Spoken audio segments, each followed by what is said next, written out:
nadie, en ese rincón olvidado del mundo, podía imaginar. Sonido de olas rompiendo contra acantilados. Viento cortante. Oscuridad casi total. Una Porsche negra avanza a toda velocidad por una carretera costera de apenas 2 carriles. Afuera, el Atlántico Norte ruge. Adentro, algo ha salido terriblemente mal. La noche del 1 de octubre de 2024 en Sandnes, una aldea tan pequeña que ni aparece en la mayoría de los mapas, se convirtió en escenario de algo que los habitantes de las Islas Shetland nunca olvidarán. Esto no es una historia sobre un lugar remoto. Es una historia sobre lo que puede ocultarse detrás de una relación que, desde afuera, parecía perfecta. Escucha esto. Una mujer canadiense viajó miles de kilómetros para estar con el hombre que amaba.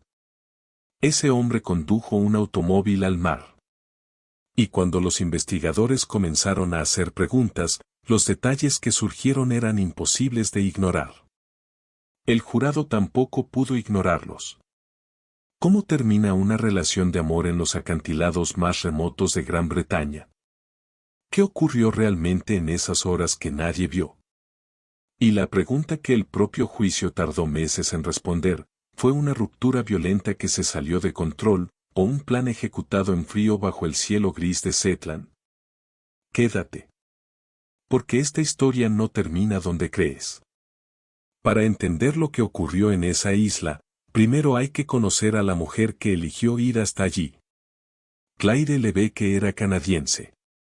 Nacida y criada en Canadá, tenía una vida que muchos describirían como llena de movimiento y energía. Era una mujer joven, sociable, con una curiosidad genuina por el mundo que la rodeaba. Las personas que la conocieron hablan de su risa, de su disposición a aventurarse en territorios nuevos, de esa capacidad que tienen algunas personas para iluminar cualquier habitación en la que entran. No era alguien que se quedaba quieta. Le gustaba explorar, viajar, descubrir. No es casualidad, entonces, que su camino la llevara eventualmente hasta las Islas Shetland, un archipiélago situado en el extremo noreste de Gran Bretaña, más cerca de Bergen, Noruega, que de Londres. Las Shetland son un lugar de belleza brutal, acantilados que caen en picado hacia un mar siempre agitado, campos verdes azotados por vientos que no conocen obstáculos. Pueblos pequeños donde todos se conocen y donde los forasteros se notan de inmediato. Es un lugar que inspira a artistas, a fotógrafos, a personas que buscan alejarse del ruido del mundo moderno. También es un lugar extraordinariamente aislado. Claire llegó a Shetland por Aaron Pearson. Los dos habían establecido una relación que cruzaba fronteras geográficas, él en el Reino Unido, ella en Canadá, con todos los desafíos logísticos y emocionales que ese tipo de vínculo implica.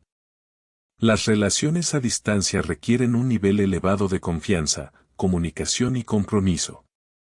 Por un tiempo, al menos en apariencia, la relación funcionó. Aaron Pearson era un hombre que habitaba esas islas remotas. Poco se sabe de los detalles más íntimos de su carácter en la fase temprana de la relación, pero lo que sí quedó documentado durante el proceso judicial es la naturaleza del vínculo que los unía. Una relación descrita por quienes la observaron como intensa, posesiva y, con el tiempo, tóxica.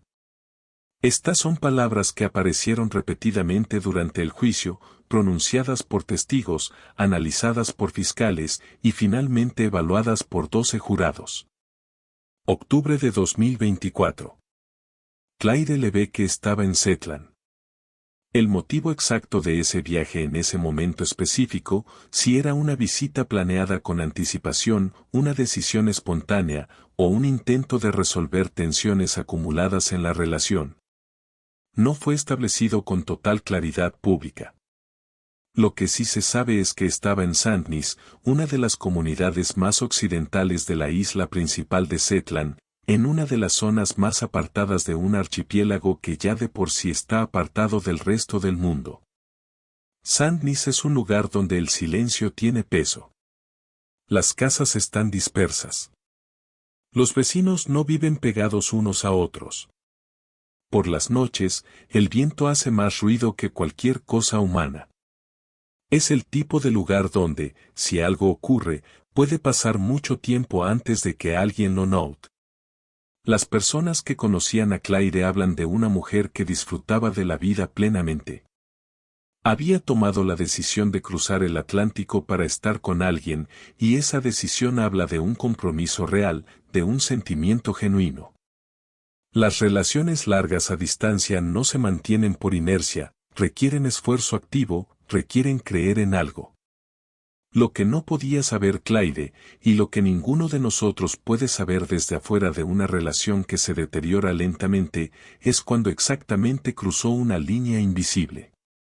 Cuando la intensidad que quizás al principio se sentía como pasión comenzó a convertirse en algo diferente. Cuando el amor, si es que eso fue alguna vez lo que dominó la relación, se dio terreno a algo más oscuro. El otoño en Zetland llega con días cada vez más cortos, cielos cargados de nubes grises, y vientos que barren las colinas sin compasión. Es una estación que puede sentirse opresiva incluso para quienes han vivido allí toda su vida. Para alguien llegado de otro continente, puede ser especialmente dura. Claire estaba allí en ese octubre. Y algo, en algún punto de esos primeros días del mes, salió completamente mal. El 1 de octubre de 2024 es la fecha central de este caso.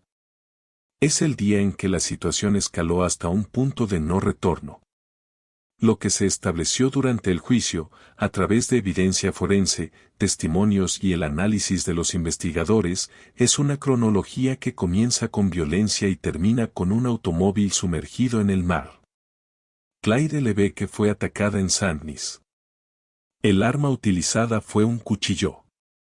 Las heridas que sufrió fueron múltiples heridas de arma blanca. Esto es un hecho documentado en el proceso judicial, presentado por la Fiscalía y confirmado por la evidencia médica forense. No se trataba de un único golpe en un momento de confusión. Era algo más que eso, y esa distinción importaría enormemente cuando el jurado tuviera que deliberar sobre la intención detrás del ataque. Lo que hace a este caso particularmente perturbador, más allá del horror inherente a cualquier muerte violenta, es la secuencia de eventos que siguió al ataque. Aaron Pearson no llamó a los servicios de emergencia. No buscó ayuda para Claire. En cambio, tomó su Porsche, un vehículo que en las carreteras estrechas y sinuosas de Zetland ya resulta llamativo simplemente por existir, y comenzó a conducir. Conducir en Zetland tiene sus propias particularidades. Las carreteras son angostas, muchas de ellas de un solo carril con apartaderos ocasionales para que los vehículos puedan cruzarse. El paisaje es espectacular pero traicionero, acantilados, rías, zonas costeras donde el asfalto termina y el mar comienza con muy poca advertencia. No es un lugar diseñado para velocidades altas ni para huidas precipitadas. El vehículo terminó en el mar. Esto no fue un accidente de tráfico. La Porsche fue conducida hacia el agua, un acto deliberado que los investigadores interpretaron como un intento de destruir evidencia, de complicar la investigación, de crear confusión sobre lo que había ocurrido. Pero las islas Zetland son pequeñas. Y los secretos en lugares pequeños tienen una vida útil limitada. La comunidad de Saint-Denis es de las que se cuentan en decenas de personas, no en miles. Cualquier movimiento inusual, cualquier sonido fuera de lo ordinario, cualquier vehículo que no debería estar donde está, todo eso se registra, consciente o inconscientemente, en la memoria colectiva de un lugar así. Los habitantes de zonas rurales remotas desarrollan una especie de radar para lo que pertenece y lo que no pertenece a su paisaje cotidiano. No está completamente documentado en los registros públicos del juicio exactamente cómo se produjo el primer aviso a las autoridades, si fue un vecino que vio algo, si fue el resultado de una llamada.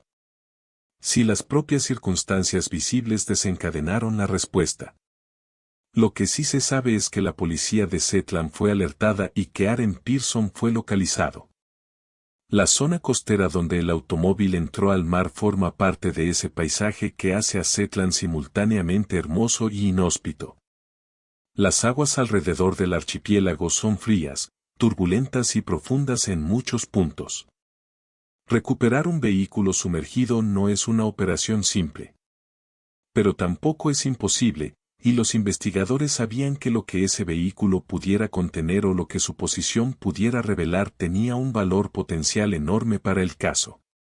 La muerte de Clyde Leveque fue confirmada. Tenía heridas incompatibles con la vida, infligidas por un arma blanca. Estaba en las Islas Shetland porque había elegido estar con Aren Pearson.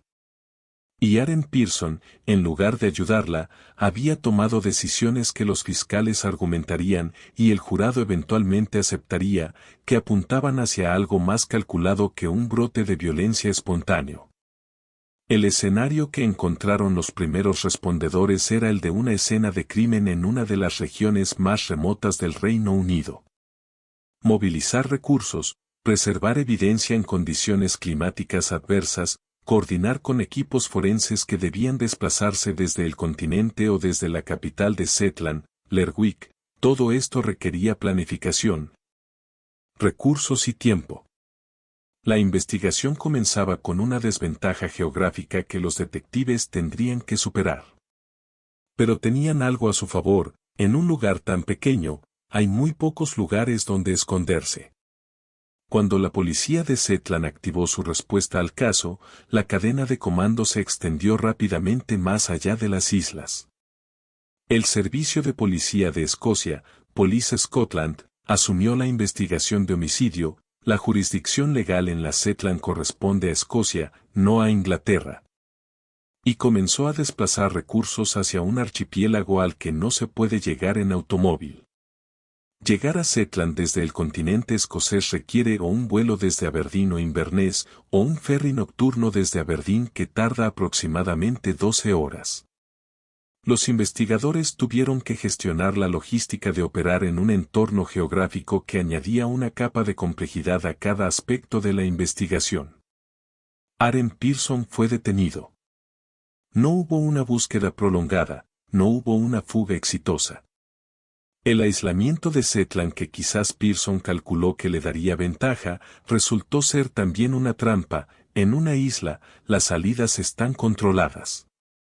El aeropuerto de Sundburg, el único punto de salida aérea, es un aeropuerto pequeño.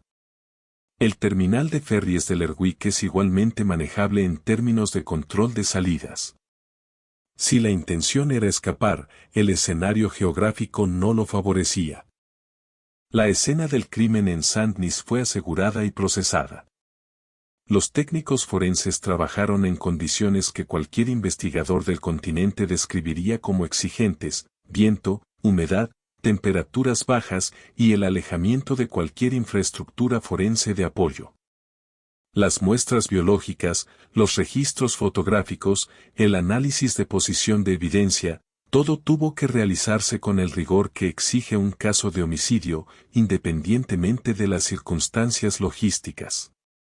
La recuperación de la Porsche fue una operación técnicamente significativa. Los vehículos sumergidos en agua salada presentan desafíos específicos para la preservación de evidencia. El agua marina es destructiva para materiales orgánicos y para algunos tipos de evidencia forense. Sin embargo, los investigadores sabían que el vehículo podía contener información crucial, rastros biológicos, objetos que hubieran estado en contacto con Clyde o con Aren Pearson. O simplemente la confirmación física de la trayectoria del vehículo hacia el agua. Los teléfonos móviles se convirtieron en una fuente central de información. En 2024, los dispositivos móviles son registros casi autobiográficos de la vida de una persona, ubicaciones, comunicaciones, búsquedas, patrones de comportamiento. Los investigadores solicitaron y obtuvieron acceso a datos de los dispositivos relacionados con el caso. Lo que encontraron en esos registros, los detalles específicos de los cuales no todos fueron hechos públicos durante el juicio, contribuyó a construir la cronología de eventos del 1 de octubre y de los días y semanas previos. La naturaleza de la relación entre Pearson y Lebeke fue investigada exhaustivamente. Los testigos que conocían a ambos, o al menos a uno de ellos, fueron entrevistados. Las comunicaciones entre los dos, mensajes, llamadas, correos electrónicos, fueron revisadas. Lo que emergió de ese análisis fue una imagen de una relación que había desarrollado características preocupantes: control, posesividad, tensiones escalantes. Este tipo de investigación retrospectiva es uno de los aspectos más delicados de cualquier caso de violencia doméstica con resultado de muerte. Los investigadores deben reconstruir la dinámica de una relación a partir de fragmentos, testimonios de personas que quizás solo vieron una parte. Mensajes que tienen contexto pero que pueden ser interpretados de múltiples maneras, comportamientos que en retrospectiva parecen señales de alarma pero que en el momento tal vez pasaron desapercibidos o fueron racionalizados. La Fiscalía construyó su caso alrededor de un argumento central: que lo ocurrido el 1 de octubre no fue un momento de locura impredecible, sino el punto final de una escalada que tenía elementos de premeditación. Las múltiples heridas de arma blanca eran parte de ese argumento. La conducción del vehículo al mar era parte de ese argumento. La falta de cualquier intento de obtener ayuda para Clyde era parte de ese argumento. La defensa, previsiblemente, presentó una narrativa diferente. Aren Pearson invocó lo que se describió como una especie de ruptura mental o disociación, un estado en el que, según esa versión, no había control consciente sobre sus acciones. Esta defensa tiene precedente en la ley escocesa y británica, donde los estados mentales alterados pueden ser considerados como factores mitigantes o incluso como bases para veredictos alternativos al homicidio con premeditación. Los forenses psiquiátricos tuvieron un rol en el proceso. Evaluar el estado mental de un acusado en el momento de un crimen es uno de los ejercicios más complejos de la medicina y el derecho juntos. No se puede retroceder en el tiempo, solo se pueden analizar comportamientos, historial y evidencia circunstancial del estado mental. El tribunal escuchó estos análisis y los sopesó. La investigación duró meses. El caso fue construido con paciencia y con el tipo de trabajo meticuloso que los grandes casos de homicidio requieren: cada pieza de evidencia documentada, cada testimonio registrado, cada análisis forense completado y verificado. Cuando llegó el momento de llevar el caso a juicio, la Fiscalía tenía un expediente que consideraba suficientemente sólido para argumentar asesinato, el nivel más alto de culpabilidad criminal en el sistema escocés. El juicio se celebró y fue seguido con atención. Un crimen en las Islas Shetland inevitablemente captura la imaginación de maneras que los crímenes en ciudades más grandes no siempre logran. Hay algo en la combinación de paisaje remoto, víctima extranjera y circunstancias dramáticas que hace que la historia trascienda lo local.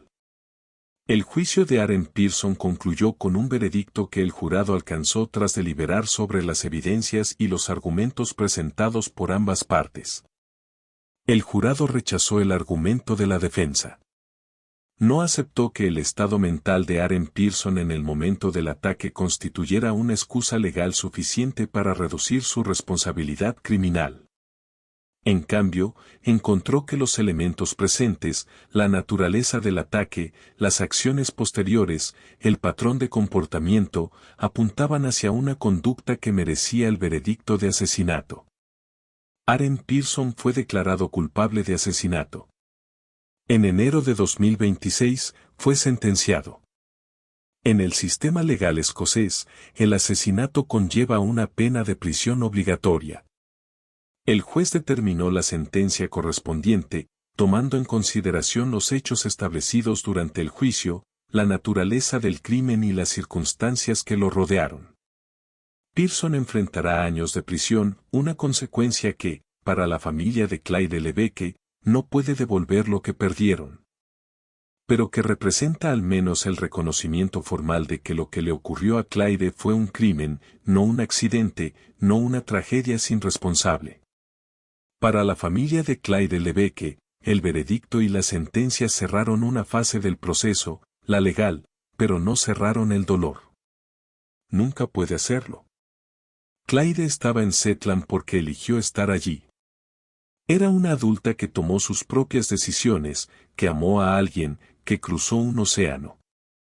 El hecho de que esa elección la llevara a una muerte violenta en una isla remota es una de esas tragedias que no tienen respuesta satisfactoria. Las familias de las víctimas de homicidio navegan un laberinto particular de duelo, el duelo normal por la pérdida de alguien amado, combinado con la violencia de la manera en que ocurrió esa pérdida, combinado con el proceso judicial que obliga a revivir los detalles repetidamente, combinado con la atención pública que en muchos casos acompaña a los procesos de alto perfil. Es un peso extraordinario, y las personas que lo cargan merecen más que una mención al final de un reportaje. La comunidad de las Islas Zetland también fue afectada de maneras que quizás no son inmediatamente evidentes desde afuera. Zetland tiene una identidad muy particular, es un lugar que se enorgullece de su historia, de su cultura nórdica única, de su comunidad cohesionada. Un crimen de esta naturaleza deja marcas en el tejido social de un lugar pequeño. Las personas que vivían cerca de donde ocurrieron los hechos, los primeros respondedores que llegaron a la escena, los funcionarios judiciales que procesaron el caso, todos llevan algo de esto consigo. El caso también generó, inevitablemente, conversaciones más amplias. Sobre violencia en relaciones íntimas. Sobre las señales de alarma que a veces son visibles desde afuera pero que quienes están dentro de una relación pueden no reconocer, o pueden racionalizar, o pueden tener razones complejas para no actuar sobre ellas. Sobre qué sistemas de apoyo existen, y cuáles deberían existir, para personas que se encuentran en relaciones que han comenzado a tornarse peligrosas. Las relaciones a distancia, como la que mantenían Pearson y Lebeke, tienen sus propias dinámicas. El aislamiento inherente a ese tipo de vínculo, la ausencia de una red social compartida, la dificultad de que personas externas puedan observar y eventualmente intervenir. Puede ser un factor en cómo se desarrollan y escalan ciertos comportamientos. No hay una conclusión fácil aquí, no hay un protocolo simple que hubiera garantizado un resultado diferente. Pero las preguntas valen la pena hacerse. Clyde Lebeke viajó a uno de los lugares más remotos del Reino Unido porque a alguien le importaba lo suficiente como para hacer ese viaje. Esa es la realidad humana detrás de todos los detalles forenses, todos los argumentos legales, todos los titulares. Era una persona que amaba, que confiaba, que eligió. Y esas elecciones, que deberían haber llevado a una vida vivida, la llevaron a su fin en una isla azotada por el viento del Atlántico Norte. El mar frente a Sandnes sigue igual que siempre. Las olas siguen rompiendo. El viento sigue soplando. La Porsche fue recuperada del fondo marino. El juicio terminó. La sentencia fue dictada. Pero hay una silla vacía en algún lugar de Canadá. Y ningún veredicto la llena. Lo que le ocurrió a Clyde Lebeke no puede deshacerse. Lo que sí puede hacerse es recordarla como lo que era, una persona completa, real, con vida propia, y no solo como la víctima en el expediente número de un caso judicial. Ese es, quizás, el acto más humano que podemos ofrecer a quienes son arrebatados de esta manera. Y si hay algo que este caso nos deja, más allá de los detalles del crimen y del proceso, es una pregunta silenciosa que vale la pena sostener: ¿qué hubiera necesitado pasar para que Clyde estuviera viva hoy? Esa pregunta no tiene respuesta. Pero hacerla es necesario.